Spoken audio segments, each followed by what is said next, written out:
that Prophet sallallahu ta'ala alayhi wasallam and the Sahaba Karam alayhim ridwan, they faced a setback. Lost about 70 Sahaba Karam alayhim ridwan in this battle of Uhud. But what was his demeanor right after?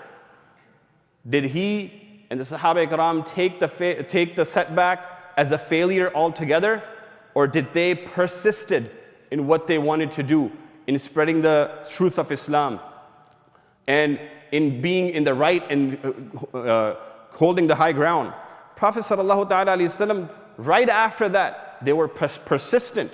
They wanted to make sure that they held their ground.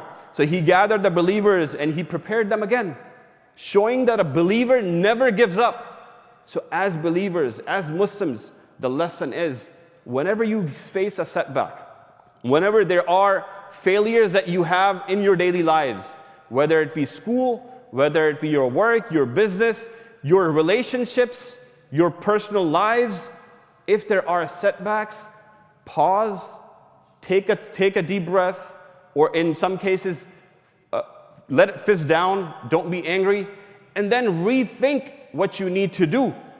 If you fail an exam, maybe you need to study harder. You need to regroup yourself, study harder, and get back on your feet again.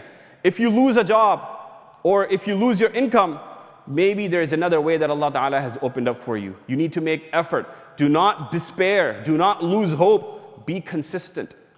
And then, if on the religious aspects, if we sin, if we fall back, we lose something that we did in Ramadan and now we're not doing it anymore, we need to regroup.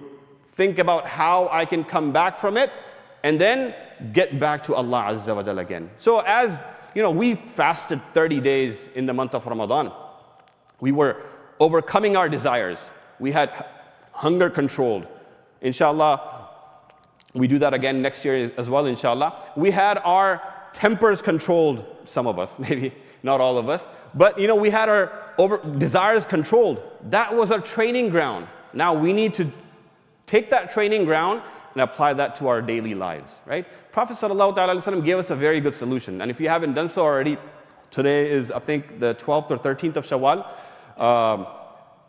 Prophet sallallahu alaihi wasallam prescribed nafil fasting in the month of Shawwal, which is extra. You don't have to do it, but it is a way for you to get back into the spirit of fasting. 6 Shawwal fasts that you could do. The barakah, the reward is, Prophet ﷺ said, which more or less means that if somebody completes the month of Ramadan and fasts 6 days in Shawwal, and it doesn't have to be consecutive either, it could be any 6 days. So you could start from tomorrow and still complete 6 more days. The reward is, it is as if the person fasted for the whole year. So if you think about it from a reward aspect, mashallah, it's there. But from a overcoming your desires aspect, continuing that training that we had in Ramadan, we still have time. We can still get back into that spirit by fasting those 6 days in Ramadan, 6 days in Shawwal. So these are some of the aspects, some of the lessons that we could take from the Battle of Uhud, which took place in the beginning part of Shawwal in the 3rd of Hijrah. And some of the lessons that we discussed for those coming in are that we need to be persistent, we need to be disciplined, we need to make sure that we don't let dunya take over our morals and principles.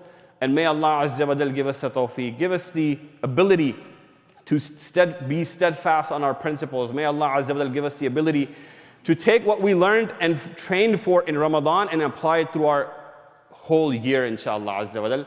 May Allah Azza wa Jal give us that ability. Ameen bijahil Nabi Ameen sallallahu ta'ala alayhi wa sallam.